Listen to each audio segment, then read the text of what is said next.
এই শাতিমে রাসূলুল্লাহ ইসলামকে কটূক্তি করে সম্মান খাটো করে যে কাফের হয়, এটা এতটাই ভয়ঙ্কর পর্যায়ে ইমাম আলাউদ্দিন হাসকাবী রাহিমাহুল্লাহ সহ একদল ফুকাহায়ে কেরামের মত হলো, যদি কোনো কুলাঙ্গার রাসূলুল্লাহ ইসলামকে গালি দিয়ে কাফের হয়, তাহলে তার একমাত্র শাস্তি হলো তাকে হত্যা করা।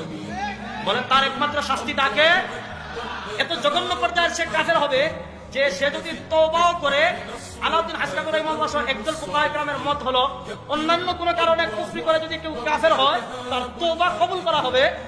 সে যদি একনিষ্ঠ চিত্তে তওবা করে, তওবা কবুল করা হবে।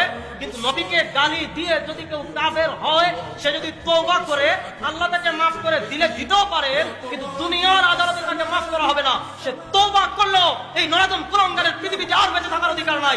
আল্লাহ নবী বলেন, মান সাব্বা নবিয়ান, যেই ব্যক্তি নবীকে গালি দিবে তার একমাত্র শাস্তি ফাকতুলু, তার পৃথিবীতে রাখা হবে না। ইসলামী আইন অনুযায়ী তার একমাত্র শাস্তি তাকে হত্যা করতে হবে।